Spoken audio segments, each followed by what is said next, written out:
Hi everyone. My name is Nur Akila binti Idris, and in today's video, I'm going to share my business portfolio on international business strategy. So basically, I'll be comparing two really successful global entrepreneurs, Howard Schultz and from Starbucks and Amancio Ortega from Zara. And what makes this interesting, even though both companies are global and very successful, they actually use completely different strategies. So in this video, I will be break it down in a simple way from their marketing strategies to their global operation and also what we can learn from them. Okay, so let's start with the introduction. Nowadays, globalization has significantly increased competition among businesses worldwide. Companies are no longer operating only in domestic market, but they have to compete internationally. And because of this, businesses face more challenges such as different culture, customer preference, and even different economic conditions. So companies need strong strategies to survive and succeed in the global market. And one of the biggest challenges is balancing between global efficiency and local responsiveness. Global efficiency means keeping operating costs effective and consistent, while local responsiveness means adapting to what customers in each country actually want. So companies need to find the right balance between these two, which is not easy. And in this blog, I will analyze how Starbucks and Zara manage this balance using different strategies.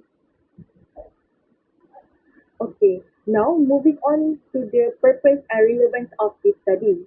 Basically, this portfolio helps us understand how companies grow competitive advantage in international market. First, it evaluates the strategy approach used by Starbucks and Zara. Second, it focuses on the integration between marketing and operation because if these two are not aligned, the strategy will not be effective. And lastly, it connects business theory with the real world practice. So instead of just learning concepts, we can actually see how these strategies are applied in real companies.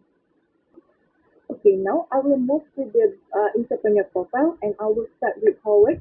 So, alright. The Starbucks. What interesting about Starbucks is that it's not just selling coffee. It's actually selling experience. Howard introduced this idea called the third space. So Starbucks becomes a space between home and work where people can relax, meet friends, or even work. And this is actually very powerful because it creates emotional attachment. Customers don't just buy coffee, they feel connected to the brand. Now, in terms of their strategy, Starbucks use something called globalization, which means they keep a strong global identity, same logo, same atmosphere, but they adapt to the local culture. For example, in Asian market, they introduce tea-based drink or local flavor. So customers feel like their brand understand them. And this is a very important because in international business, understanding culture is key to success. Also, Starbucks focus a lot on employee welfare and ethical sourcing. And this is not just for image, it actually build trust and strengthen their brand in the long term. And so for overall, Starbucks strategy is about differentiation through experience and connection. Okay, now let's talk about Zara, which is a mango of Ortega, which is completely different. Zara doesn't focus on emotional experience like Starbucks. Instead, its strategy based on speed and efficiency. Zara introduced the fast fashion model, which basically means they produce goods very quickly based on current trends. What makes Zara unique is they don't rely on prediction; they actually respond to the real-time demand. Instead of guess what customer wants, they produce based on what is already trending. This reduces risk and increase efficiency. Another important thing is that Zara use a standardized strategy. They don't really adapt much on local market because fashion trends today are global, especially with social media influence. So their focus is not customization but on speed, consistency and responsiveness.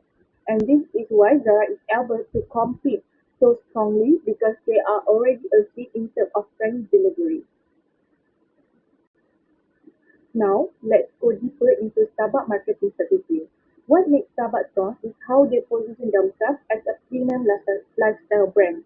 They don't compete on price, they compete on experience.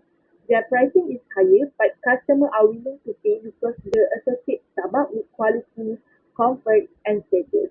Also, Starbucks is very strategic with its store location. They choose high traffic areas to maximize visibility and accessibility. And for the promotion, they focus more on relationship marketing. For example, via mobile app and loyalty program, encourage repeat purchases. So instead of attracting customer once, they focus on keeping customer long term. And this is actually a very strong strategy in international market. Zara marketing strategy. Zara marketing strategy is a very different as Zara doesn't focus on branding or emotional connection. Instead, their strategy is based on product and speed. They constantly introduce new designs which create a sense of urgency. So customer feels like if they don't buy now, they might miss out. And this is actually a psychological strategy that drives growth. Also, Zara spent a very little on advertising. Instead, they invest in store design and product presentation. Their store themselves act as a marketing tool. So Zara strategy is a very cost efficient because they don't spend much on promotion but still attract customers effectively. So now moving on to the Starbucks global operation. Starbucks focus heavily on quality and sustainability. They source coffee beans from multiple regions which help maintain product quality and variety. They also use ethical sourcing practice which ensure fair treatment of farmers and protect the environment. But here's the challenge, which is managing a global supply chain is a very complex. There are risks like supply disruption, political issue, and price fluctuation. So while Starbucks built a strong brand through quality and ethics, it also faced higher operational costs and risks. So this strategy is strong but not easy to maintain.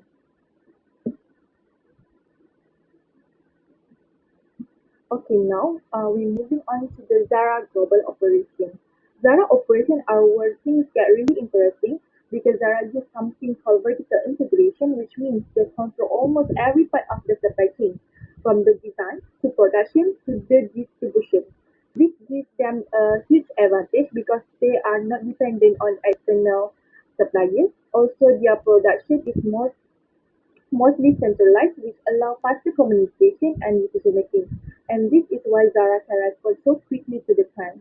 But again, there's a downside. Fast fashion has been criticized for its impact on the environment and sustainability. So while Zara is very efficient, it also faces ethical challenges. So the question becomes, how can they balance speed with sustainability? Last but not least, the conclusion. So, to conclude everything, Howard focused on building strong customer experience and adapting to the local market, while Amancio Ortega focused on speed, efficiency, and supply chain innovation. Both strategies are successful, which shows that success depends on how well the company uses its strengths. And moving forward, company must also focus on sustainability and digital transformation to remain competitive. So yeah, that's all from me for this video. Thank you so much.